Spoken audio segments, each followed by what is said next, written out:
Can y'all hear me? Okay, my name's Kelly Kettner, and I farm down at Muleshoe.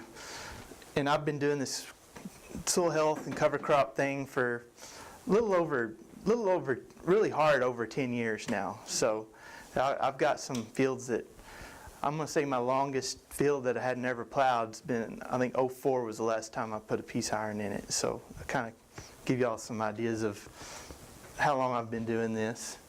So I wanted to just kind of start out talking about, we're here at an irrigation district talking about conserving water. And you know, we have all of these different things that we do to try to conserve the water, but they all still involve one thing. And what is that? You still have to have a pump running, right? Well, down where I'm at, I have some farms where I'm basically out of water. So when I say out of water, I have several pivots now that are 100 gallons a minute with 2 wells pumping into them.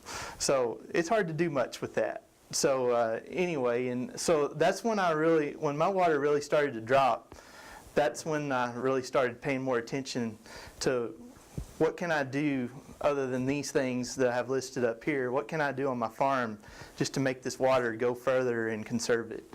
So I'm just going to kind of start talking about this, and this is some of the reasons why we get into this. Some of the things we want to start trying to have happen with our soils.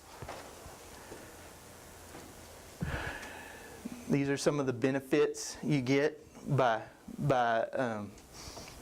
dealing with some of these soil health issues. And one of the main benefits is, I'm not saying everybody in my area does, but I will say this. Last Wednesday at Muleshoe, the wind was blowing, but the sky was still blue. I had to go to Lubbock that day, and the sky was not blue. You would have thought it was 8:30 at night, and it was 2 o'clock in the afternoon with not a cloud in the sky. So, so that's probably the biggest reason why I do this, and I want to keep the soil on my farm.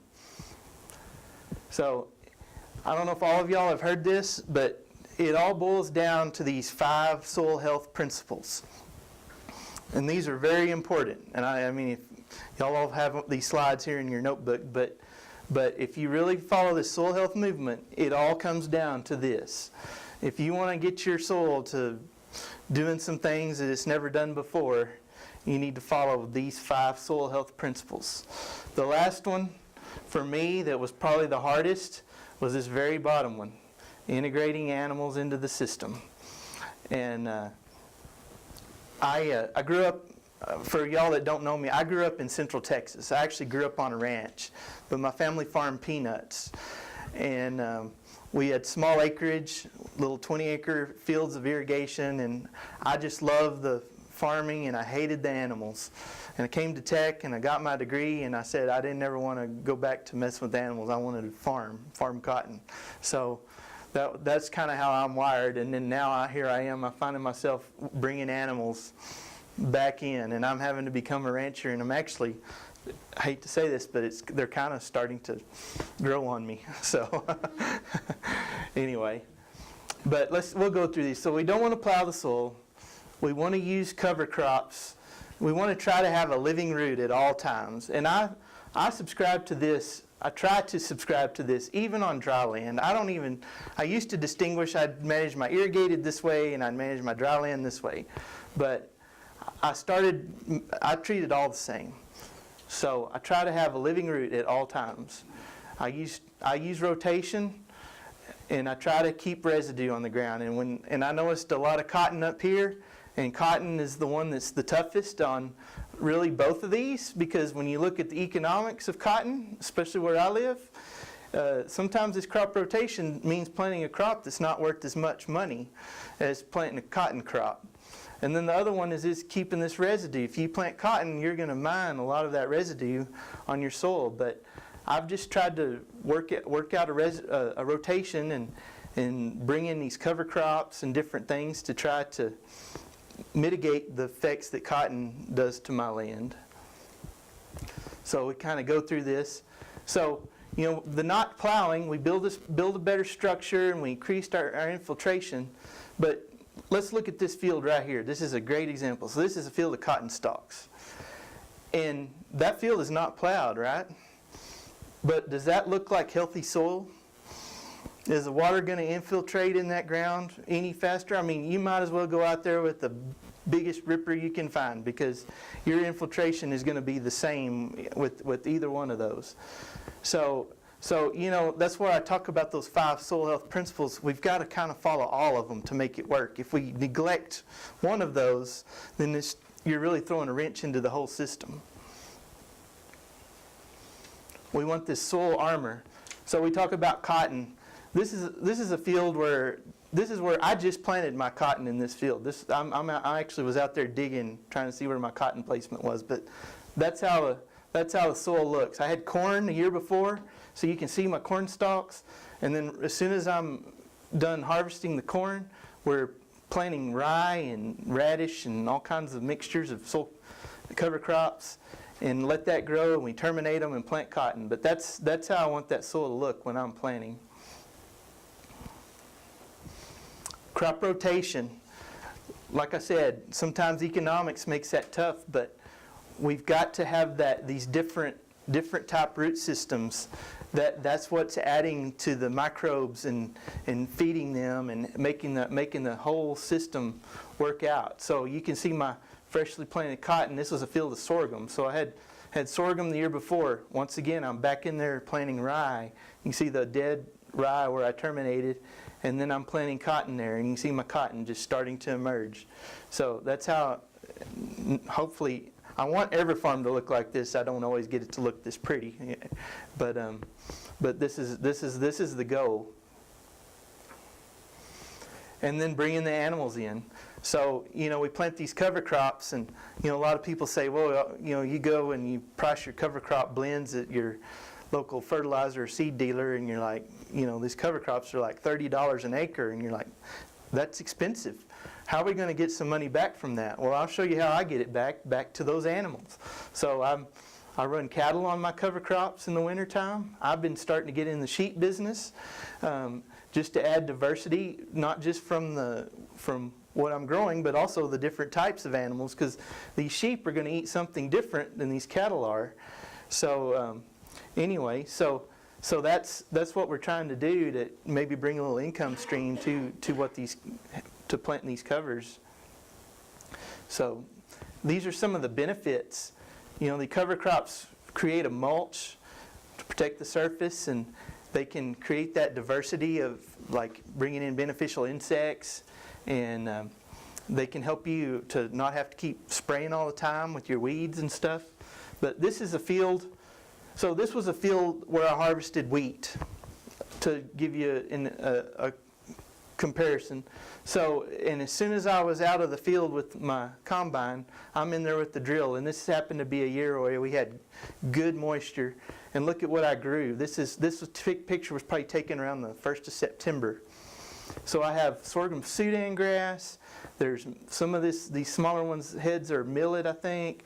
I've got some sunflower. There's radish. There's this big mix of things. And what these are doing is the root systems of these different plants, they interact with each other. And basically, they allow the bio, I don't know how to say this. They're able to do things that they would not be able to do by themselves. If I planted just straight millet out there, or if I had just straight sunflowers or whatever, they would not be able to do what they can do when you put those together in this blend, and then those roots interact, and one helps the other. Like let me give you an example. Like, so you plant your radish, and your radish goes down really, really deep, and it's able to bring up the deep nutrients. Well, you may have either rye, or in the summertime you may have like millets or sorghum Sudans, and those roots actually can grow around the roots of the rye, and they start interacting, and the microbes and the fungi start to allow them to exchange nutrients and exchange water. And there was some work done in Nebraska where you plant these mixes, and then they compared it to planting just, say, straight sorghum Sudan or straight soybeans, and they put moisture probes. And the cover crop blend only used moisture out of about the first 1.5 foot of of soil. Whereas if they had just a monocrop of soybean or sorghum Sudan, it got all the moisture. It went down so deep because you have that interaction between these roots and that diversity. So, and then that creates this mulch. So this was a picture right here. Right here is how it looks after everything winter kills. And then this is a picture of me planting corn into that. So that's kind of how I get from, say, wheat. I like to grow wheat and then corn or sorghum, depending on the water situation, but that's the way I like to go, and I like to do this. So anyway, and okay, I did have this picture in here. So here's a good example. I don't know if all y'all can see this, but see the interaction between these roots? Notice how every one of those plants there have a different kind of root system. And that's what I'm talking about. That's that diversity we're looking for. It's not as much what's up here as it is what's under here. And you have these exudates, and it just allows these different plants to work back and forth, and it creates this one community. And that's the goal. And then now, as we get deeper into this, what we're learning is, even though we do the five principles of soil health, some of the things that we do culturally, such as spraying herbicides, spraying fungicides, we can have effects, even different fertilizers, we can have different effects that kind of throw a wrench into this whole system. And I'm not saying we need to go totally organic and not put any synthetic input. What I'm saying is we've got to watch what we're doing and know what's helping us, know what's hurting us, and try to mitigate the harmful ones and go more towards the beneficial ones. So when I talk about these blends, so this right here is pretty much my go-to blend in the summer, mainly behind either wheat for grain or wheat that was grazed out. I rely a lot on millet. You'll hear me talk about millet, and that's just the foundation of my summer mix. When we start talking about winter cover, the one that I rely on for the most part is rye. Rye grows in very cold weather, and it has a really good root system on it. And then I'll mix these different things in there. One of the things that I struggle with on my farm, and I really want to have a good winter broadleaf. The only good winter broadleaf I know that I have is radish. Radish grows really well here. I've tried these like crimson clover and hairy vetch, even winter peas, and I can plant them and they will come up. They just won't do much. Like where I had hairy vetch, you could find it in my farm back in the fall, and we could go out to some of those fields right now, and I'm sure I can find it, but it's not like it's just prevalent out there. It's hard to find, and that's my goal going forward these next few years, is to try to find a good winter broadleaf, because I think I have this slide in here on that. But so we talk about diversity, and so we're talking about just the covers, but I want y'all to take a look at this picture, because this picture tells a lot about the power of diversity. So I try to always plant radish with my wheat. There's no insurance agents in here, is there? So even wheat for grain, I will plant radish with it. So I put 2 pounds of radish. So I wanted y'all to see this picture. So what had happened was we had planted this field to wheat, and this was in 17, and I'd planted the field, and I don't know what happened, but my hand somehow missed a pass. And I caught it. So this was early wheat. So it was 1st of September. And I caught it the day the wheat was coming up, and I told him to go back and plant. Well, when he went back to plant, we didn't have radish in there. So there is a planting date difference here, but I want y'all to look at this line right here. And this picture doesn't do as much justice as there was where you could really see it out there. But there was double the biomass right here compared to right here. And I think I'm positive that it was because of those radishes in there. Because that week of planting date difference, I realize that's another variable. But this was still planted early enough, because this picture was taken like the 1st of March of 18. So this has had plenty of time to grow plenty of biomass over the winter time. And anyway, and when I saw that, I put radish every time I'm planting, especially planting early. Now you go to planting in like behind cotton in December or even January, the radish is going to just come up and it's going to die when it gets cold. But if you're in like September or late August, I highly recommend putting the radish with it. It's not an expensive investment, and you can kind of mix it in with the drill as you're augering the seed in the drill, and you can see some of the differences that it can make. What's your wheat population? That's probably about 60 pounds. So this is where I'm talking about, reducing our synthetic inputs. What we want to do is we want to allow those microbes to be more in their natural state. And some of the herbicides, especially, like, I'll give you all an example. I tried. I didn't get it all done, but I tried to order every bag of seed for this year without a fungicide treatment even on it. And the seed companies will tell me that, they basically think I'm an idiot for asking for my cotton seed without seed treatment on it. And I'm like, if I was plowing and doing it the way we've done it for 30 years, yes, I probably would be an idiot. But I'm in a totally different system now. My soils have changed. The microbes have changed. Everything's different. So I'm not as worried about Rhizoctonia and Thalaviopsis and all of those. What I'm more worried about is I don't want to mess with the mycorrhizal fungi that are trying to attach to my roots. And if I put Apron or Captan or some of those seed treatments on there, what am I doing? Those roots are going to have that on it, and that fungi is going to try to attach to it, and then it's going to kill off the fungi. So anyway, that's just an example of what I'm talking about on reducing synthetic inputs. Certain herbicides we spray are harder on the microbes than others. And so now when I sit at home and study up on stuff, that's what I'm looking at. It's what herbicides are best for the microbes in the soil, in addition to being effective in killing weeds. And sometimes we have to use the bad ones, but I'm just saying that's where my head's taking me now when I start thinking about inputs.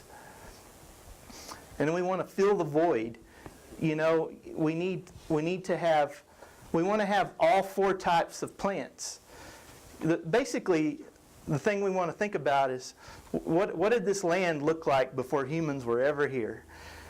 And there was all 4 types of these plants out there, and the buffalo were out grazing it, right? And what we want to try to do, there's nothing natural about farming, but what we want to try to do is we want to try to get as close to mimicking what happened before humans were ever here as we can, but still make a living off of it. So these are just kind of some examples, but I try to make sure that my whole system gets one of all 4 of these at some time over a 3 or 4 year period. These are some of the concerns about cover crops. The biggest one is probably this top one. My cover crops use water. I can't use covers. And that's exactly true. They do use water. I'm not going to deny that for 1 second. But what I've seen on my farm is the main thing is it seems like when you have that mulch, like I showed you those pictures of, once I do kill that cover crop, then it makes the rainfall and irrigation I get way more effective. It's like I'm getting more of that in the ground, and it's easier to build the profile back up than it was before.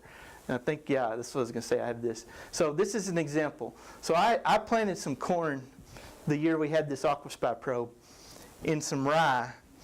I kid y'all not, the rye was this tall and thick as could be. And I planted it. I went in and I sprayed Roundup. And I waited about 4 days, and the rye just was starting to turn colors. And then I planted corn into it. And this AquaSpy probe right here is showing that. So where that rye, I was right there when I started. Not a good profile at all. And then I planted the corn and I put a 1/2 inch of water on it. And that's what this little deal is right here, just to sprout the corn and make sure everything was up. So as soon as I had a stand of corn, then I ran that pivot around and I put 1.5 inches of water. And look how I drove that moisture way up to here.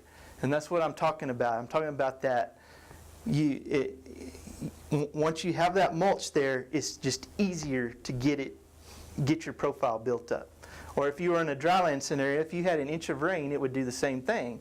Whereas if you had bare soil out there, you have evaporation, you have runoff. I'm virtually eliminating those two things when you get to this point. So, and then we go on through the year of managing it on the AquaSpy probe, like I'm sure a lot of y'all use. So, anyway, and this is some of Dave Reinert's stuff. So I can kind of tie into some comparisons here of this was I think Dave's data from everybody. He so yeah, well mine is, so let me just go back up. This is my farm right here. So we did 2 different places on my farm, and this is a summary of all of Dave's conventional teal farms. And I want to show y'all the biggest difference that hit me was this right here. So how much more money did I make per acre inch of water pumped? I made $7.28 for every acre inch I pumped. The average of all of his conventional farms was $1.68. And that really hit home to me because I made 720 pounds of corn per inch of water. The conventional till was 552. But then you can also tie it into fertility and look at, because we basically had the same yield, but look at my fertility. And I know we all just heard Dave talking about this fertility, but I was able to get by with 0.76 pounds of nitrogen per bushel. So between going through this soil health movement, I've helped myself in 2 categories here. Number 1 was the amount of water I needed to make the crop, and then the other was right here on the nitrogen. So some of the problems I've had, I'll grow cover crop and have a neighbor blow me out and tumbleweeds, and I know I'm not showing y'all anything y'all haven't ever seen, but one of the other issues I have, and I know I see a lot of more people trying to grow cotton up here. Cotton is the hardest crop that I do with no till and cover. And I've got a few things in here that I do to try to mitigate some of the problems. It seems like the soil is colder underneath all that trash. Corn grows off slower in June. And if you look at my corn in June and you look at my neighbors that plow, you would say, man, how are you even still in business? Because it looks terrible. And I'm not going to lie about that. It does look terrible. But I've heard a guy I respect a lot in the no-till circle, his name was Dwayne Beck, he's in South Dakota, and what he always asked when people said that, he said, do y'all harvest your corn in June? So anyway, when it comes to the cold soils and all that, the corn overcomes it. And then when we get into July and we tassel, then all of a sudden that cold soil is a good thing, right? We want that moisture to stay there. But cotton, where I'm at, my farms are all around 4,000 foot elevation. So I realize I'm a lot further south from y'all, but I think y'all actually get more heat units for cotton here where we're standing than where I farm.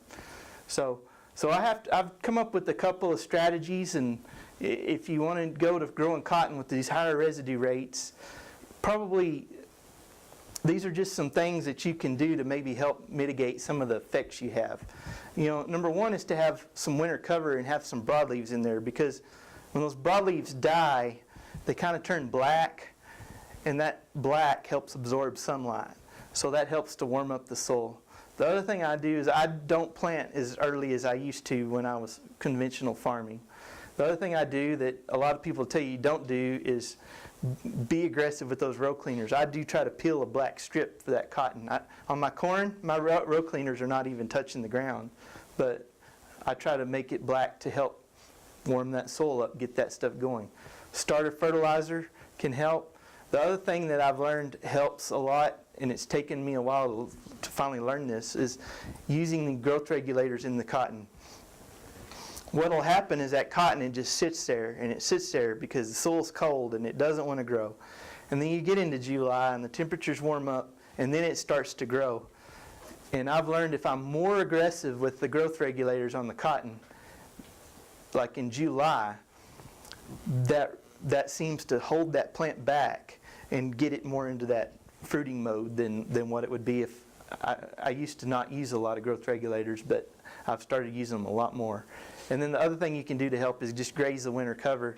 It helps to incorporate those corn stalks and not leave as much of a mat of residue there as what you might have without it. So these are just some examples of me. This is my most heavily worked piece of equipment on my farm, is an air seeder. And you can see we're combining corn in the background in the same field, and I'm there planting my rye and cover crop mix. Same thing right here. You can't see the combine because it's on the other side, but I'm in the field with the seeder planting the cover crop just as soon as the combine is getting the crop off. So this is what that picture of the corn stalks looked like in about January that year. This is after the wheat harvest. Have the millets and the radish and stuff.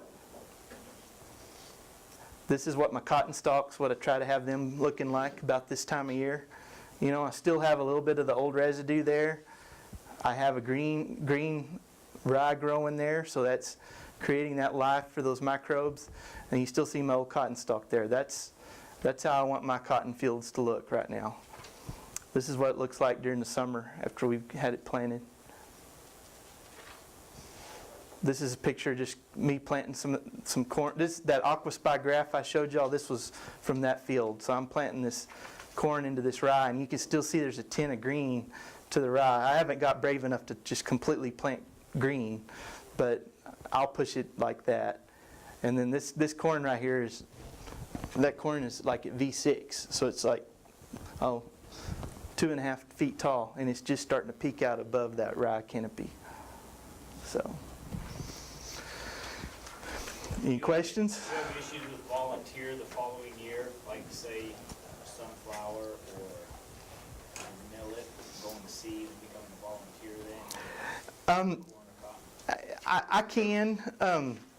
On the millet's probably the worst. If I come back with sorghum, but I use dual and concept treated sorghum, so that helps.